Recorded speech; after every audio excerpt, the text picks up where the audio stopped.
El Santo Padre nos ha regalado para celebrar el 150 aniversario de la declaración de San José como patrono de la Iglesia Universal por parte del querido Papa ya Beato Pío IX, Patris Corde.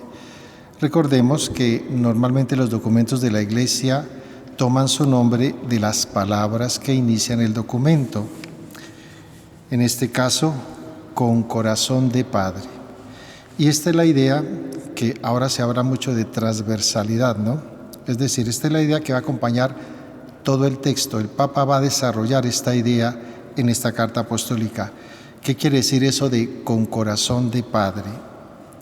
Pues así fue como José amó al niño Jesús, con un corazón de papá, de papá. Por eso los evangelistas lo llaman el hijo de José, para reconocer desde un comienzo su paternidad.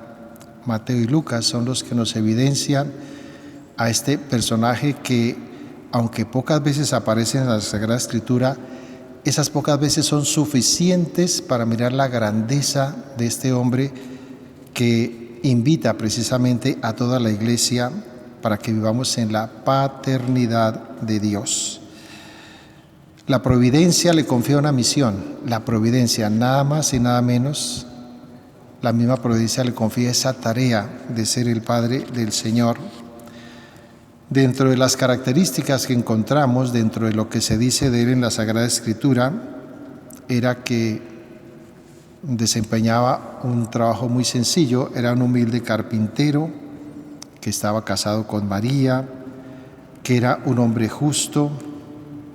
Y algo muy particular en él a lo largo de su casi que breve vida, por lo que se puede saber, es que siempre estuvo dispuesto a hacer la voluntad de Dios, un hombre disponible a la acción del Espíritu Santo. Y es lo que encontramos en los 4 sueños a través de los cuales Dios se reveló, y saber que de una manera muy particular se manifestaba Dios así, a través de los sueños, ¿no? Aparte de estas revelaciones, en donde percibió la presencia de Dios, vio nacer al Mesías en un pesebre, fue testigo de la oración de los pastores en un primer momento y luego de los Reyes Magos. Y algo muy especial que para los tiempos que vivimos es importante, que tuvo la valentía de asumir la paternidad legal de Jesús. Miren el término, la paternidad legal, no en términos de jurisprudencia, ¿no? Como que de un carácter obligatorio, sino que la vivió como un don, como un servicio a Dios, ¿no? Esto para resaltar precisamente hoy que necesitamos. Quizás muchos de los padres que, a propósito que no pueden tener hijos, puedan adoptar.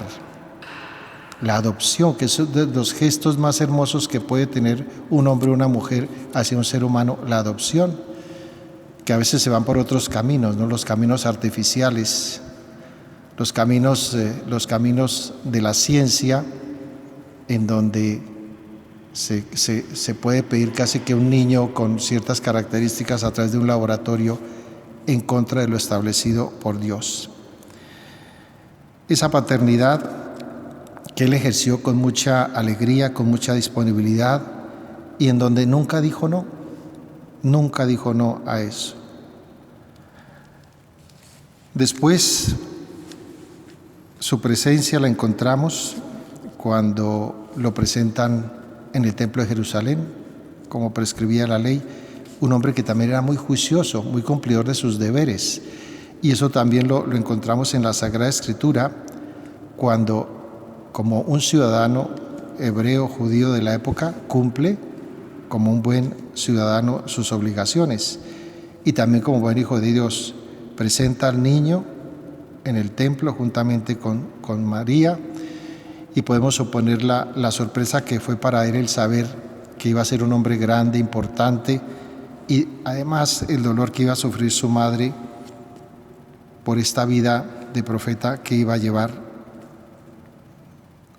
También la manera tan sencilla, tan oculta, tan escondida, que vivió lejos de las grandes ciudades de su época, incluso de su mismo lugar de nacimiento, porque San José era descendiente de David, venía de Belén y sin embargo por razones de las circunstancias se tuvo que desplazar a Nazaret, muy lejos de su ciudad natal y también muy lejos de la capital de entonces, que era Jerusalén.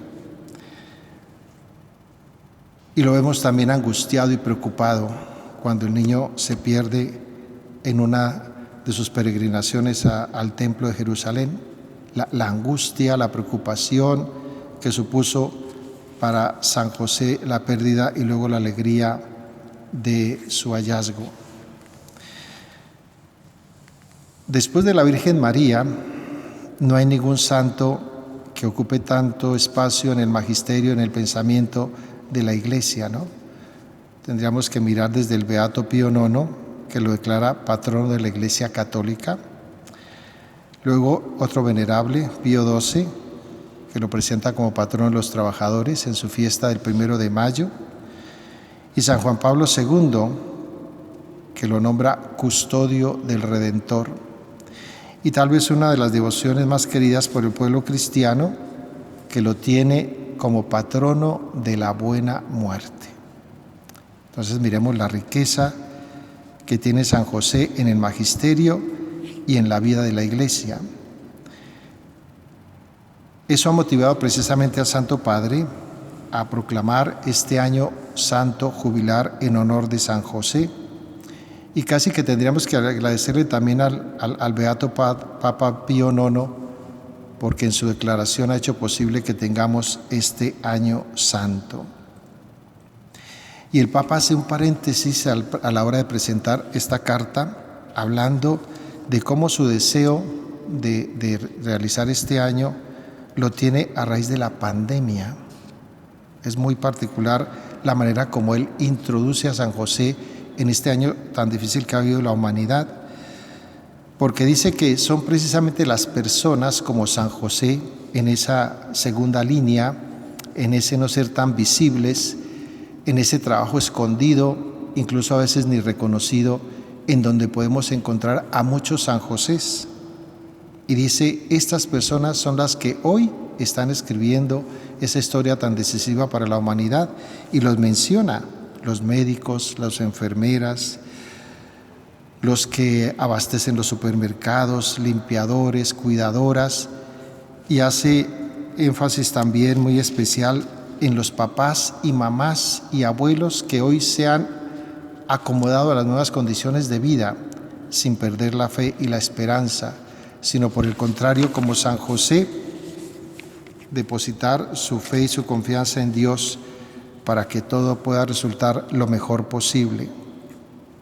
Por eso San José, que es un hombre que pasa muy desapercibido en la Sagrada Escritura, lo podemos encontrar hoy en tantas personas que, dice el Papa en esa segunda línea, hoy tienen un protagonismo sin igual en la historia humana y también en la historia de la salvación. Por eso el Papa quiere reconocer en esta carta esa labor de esas personas que, como San José, de manera silenciosa pero eficaz sin crear pánicos ni miedos, ayudan a la humanidad. Y comienza el Papa hablándonos de ese tema de la paternidad. ¿Qué es eso de la paternidad de Dios y de la paternidad en San José? En un primer momento nos habla del Padre amado, el Padre amado. ¿En qué consiste la grandeza de San José?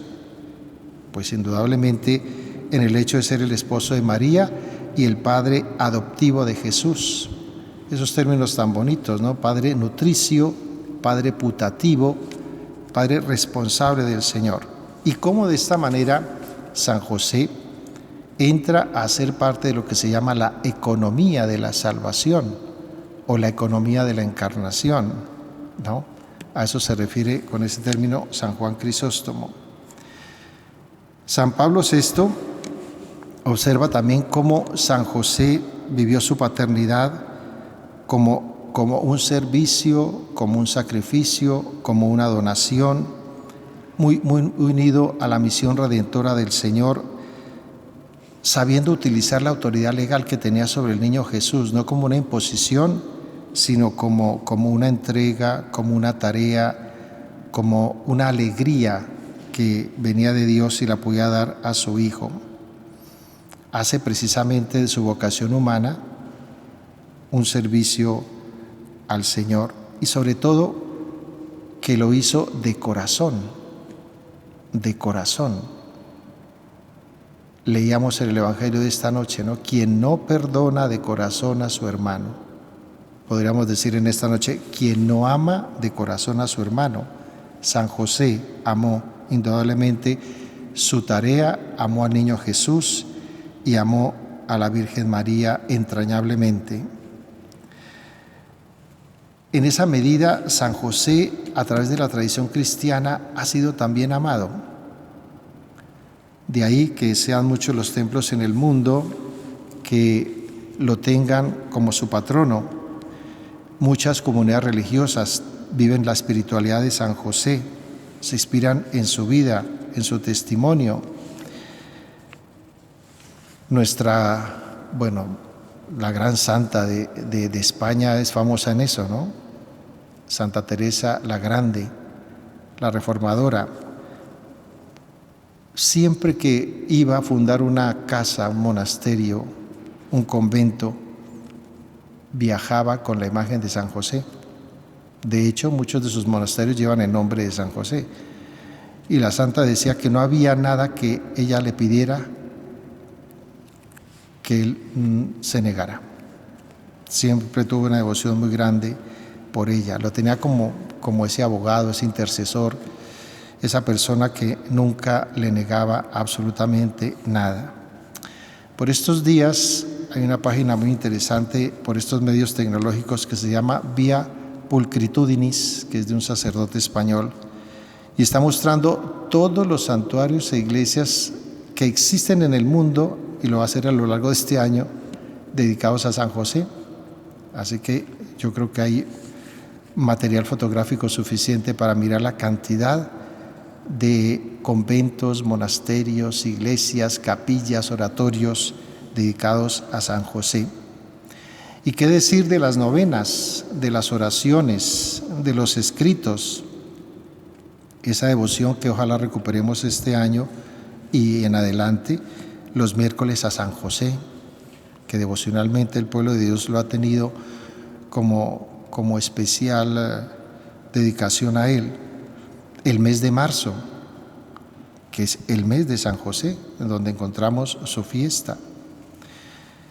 De ahí que se haga muy famosa por estos tiempos una frase que encontramos en el Antiguo Testamento cuando José es vendido por sus hermanos. Llega donde el faraón, se gana todas las gracias de este faraón y cualquier cosa que se necesitara, el faraón siempre tenía una respuesta: ite ad Joseph, vayan donde José, como un preámbulo de lo que sería San José, como descendiente de David, vayan donde San José. Recordemos que el Santo Padre, cuando celebró la última fiesta de las familias en Filipinas, la gran fiesta que es cada 2 años, contó la anécdota. Tal vez desde ahí se ha hecho más famoso todavía San José, y fue cuando lo incorporó a la liturgia de la iglesia porque no aparecía en la plegaria eucarística, solamente en el famoso canon romano. Y contaba el Santo Padre que en su escritorio, en su oficina, tiene una imagen de San José dormido.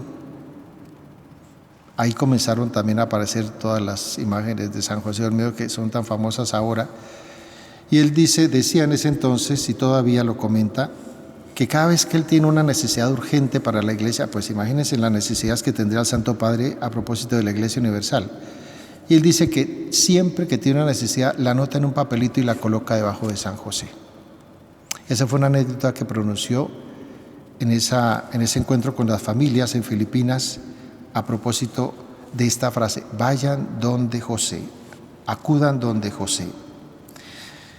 De ahí que San José sea muy importante, sea pieza clave en unir el Antiguo y el Nuevo Testamento, ¿no?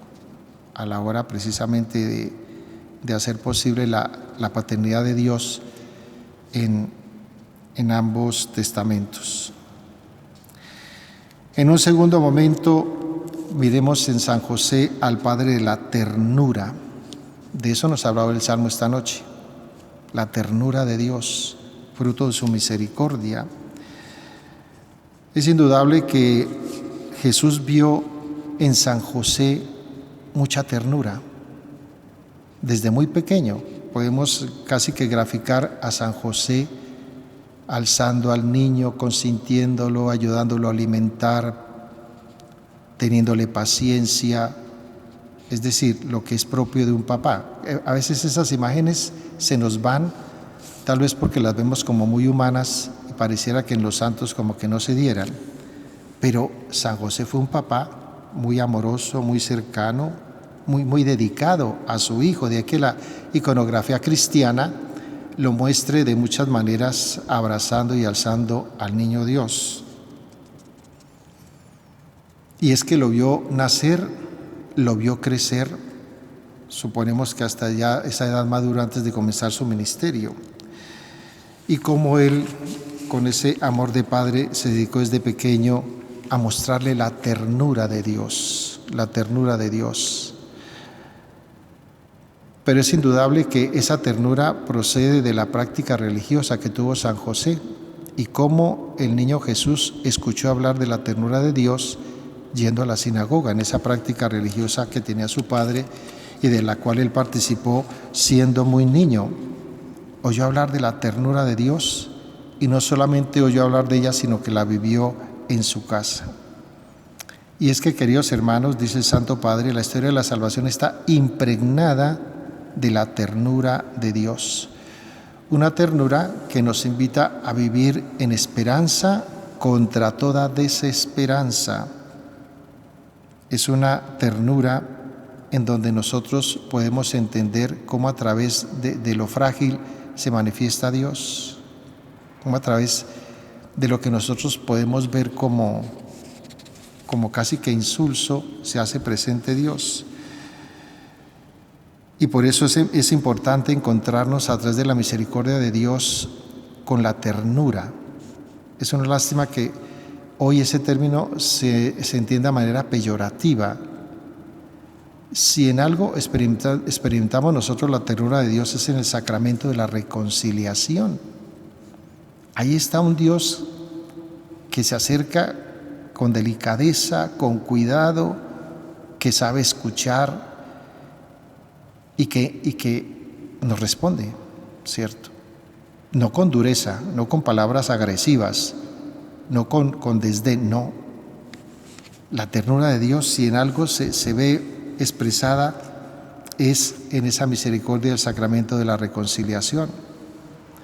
Por eso veíamos en estos días una parábola que lo expresa mucho, y es la parábola del Padre Misericordioso, que aparece en la Sagrada Escritura como la parábola del Hijo Pródigo. Más que ver las actitudes del Hijo, a veces nos quedamos en lo malo, no todo lo que el Hijo hizo de malo, pero son más las actitudes y comportamientos del papá, que todos los días se levantaba y avisoraba en el horizonte a ver si lo veía venir. Cuando llega ese hijo y no se espera siquiera a que llegue, sale a su encuentro, ni siquiera lo deja hablar, lo coge a besos, lo abraza, vistámoslo, le devuelve su dignidad en todo, comenzando por el vestido, el anillo, todo. La ternura de Dios, la ternura de Dios. Eso que a veces nosotros hoy hemos perdido lastimosamente por la pandemia, ¿cierto? El abrazo, el beso, el hacer sentir al otro que se le quiere, que se le ama, que se le respeta, ¿no? Y cómo San José en eso fue muy generoso, ¿no? Y tan generoso que en los momentos de angustia que vivió, que fueron varios, comenzando cuando supo que la Virgen estaba embarazada, ¿no? Le pudo a él más, ¿no? El deseo de tomar venganza, de hacerlo público, de sentenciar la muerte, no. Le pudo más en él la ternura y el amor que sentía por ella. Dice que la repudió en secreto. No quiso hacerlo público, ¿no? Entonces, ¿cómo la ternura y la misericordia van hasta esos momentos angustiosos y difíciles en donde no sabemos qué es lo que está pasando, pero sin embargo nos abandonamos en la providencia de Dios? No nos desesperamos. San José supo esperar contra toda desesperanza. Supo esperar. Que tal vez lo que nos falta a veces a nosotros, tener paciencia con Dios.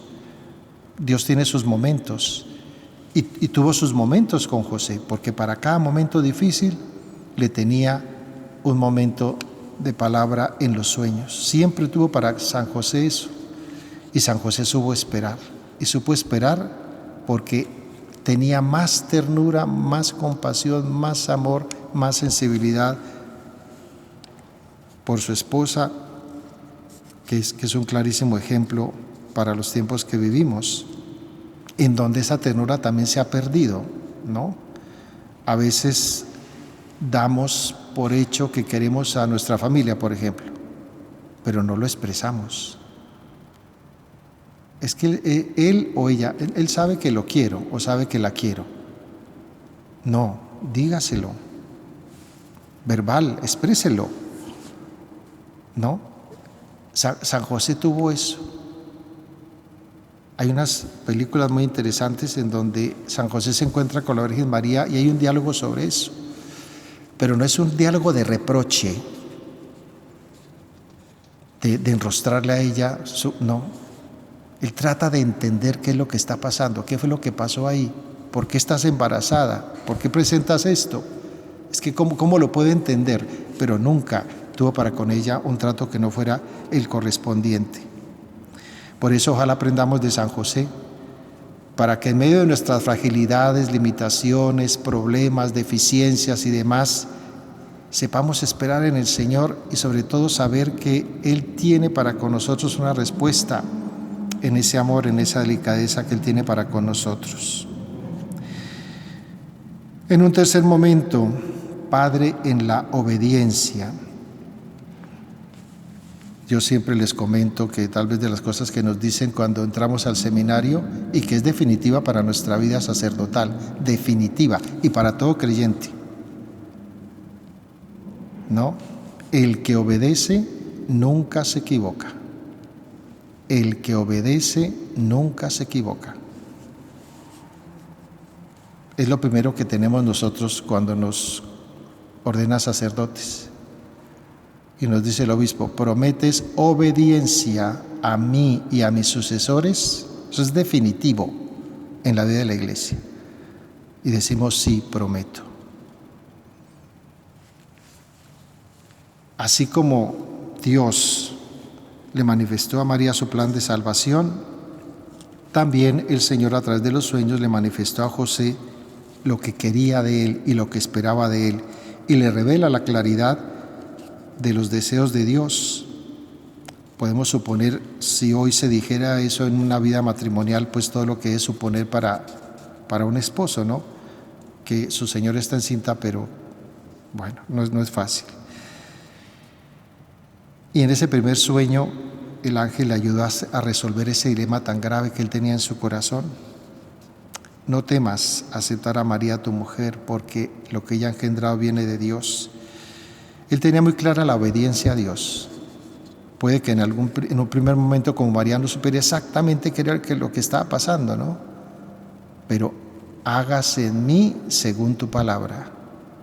Y dicen que después del sueño, pues San José presuroso cumplió lo que Dios le pedía, ¿no? Recibió a María como su esposa. Y lo mismo cuando tienen que salir huyendo por la persecución de Herodes. También la respuesta de José fue inmediata, no se puso a dudar. El Señor me lo dice, es porque es verdad, ¿no? José no duda en obedecer, no duda en obedecer. Es un hombre obediente a Dios. Tiene muy claro lo que Dios tiene para su vida. Incluso, repito, y en eso hay que ser insistentes, porque hubo muchos momentos en que José no entendía lo que estaba pasando, pero sin embargo cumplió lo que Dios le decía en sueños. Y sobre todo, a pesar de las dificultades propias de la época, ¿no? Y sin embargo, José tuvo esa virtud y ese coraje y esa valentía de enfrentar las situaciones difíciles sin cuestionar a Dios ni nada. Sencillamente hacía lo que Dios le pedía, y que no era fácil, pues no era fácil. Porque imagínense lo que es aceptar a su esposa sin saber exactamente cómo entender que venía de Dios, salir huyendo a Egipto en esas circunstancias tan difíciles, sin nada, otra vez volver, tratar de establecerse para tener una familia. ¿Cómo él afronta esas incomodidades, esas adversidades? ¿Cómo las afronta? Obedeciendo. A veces a nosotros nos cuesta entender esa realidad de la obediencia, porque la entendemos como una imposición, como una carga. Tengo que hacerlo, me toca, ¿no? No. Si nosotros respondiéramos en la vida con una alegre obediencia, ¿no? Como San José, yo creo que las cosas nos irían de otra manera. Tal vez esto es lo que tendríamos que enseñarle a nuestros niños, ¿no? No como algo que se impone por parte de la autoridad de los padres, sino como algo querido por Dios para sus vidas y que será bueno a lo largo de ellas, ¿no? Por eso a veces la obediencia cuesta, porque es que tampoco nos educan debidamente en ella. Siempre se presenta como una carga, como algo que es difícil de realizar, ¿no? La obediencia es una expresión al amor de Dios, debía ser así, ¿no? Pero a veces esos términos humanos en que la manejamos la hacen bastante difícil. Y es tan obediente en todo, porque decíamos que cumple también como buen ciudadano y porque le enseña a su hijo a ser obediente. Una de las cosas que perdemos de vista es la riqueza de la encarnación, de saber que el niño Jesús era un niño normal, de ahí que haya dificultad en aceptar los evangelios apócrifos, porque lo muestran desde muy pequeño ya siendo todo un Dios y haciendo cosas que no son propias de un niño de su edad, ¿no? Fue un niño como todos, inquieto, suponemos que muy vivaz, muy despierto, con los males que hace un niño normalmente. Puede que en alguna vez no hiciera caso, otras sí, pero fue aprendiendo, que es lo que nos dice el Evangelio, ¿no? Cuando se vuelven a su casa en Nazaret, que el niño iba creciendo en gracia, muy atento a las observaciones de sus padres. En eso sí, obviamente que hay que admirar en el Señor eso, que humanamente desde muy pequeño supo entender lo que era la obediencia a sus padres, porque no hay otro modelo para imitar desde que somos pequeños si no son nuestros padres. Esa es otra cosa muy importante. Son los primeros modelos de identificación que tiene un niño. El niño Dios encontró en María y en José esos primeros modelos de obediencia, de oración, de vida familiar. Y San José en eso tuvo que haber sido muy cuidadoso, muy celoso, ¿no? De velar por su familia, su trabajo, su cada día. Así que admirable en San José la obediencia. No es una obediencia ciega, no. Es la obediencia del que se sabe confiar a Dios incluso en los momentos más difíciles. Lo veíamos el domingo pasado con Abraham, ¿no? Él no entiende que Dios me pida que sacrifique a mi hijo, pero eso es absurdo. Pero bueno, si Dios me lo pide, obediente. ¿Hasta dónde llega la obediencia? Uno dice, pero obedecer hasta allá, no. Abraham lo hizo. Y ya en ese momento definitivo es cuando el Señor le dice, no, he podido comprobar hasta dónde llega tu fe. Obediencia. Padre en la acogida.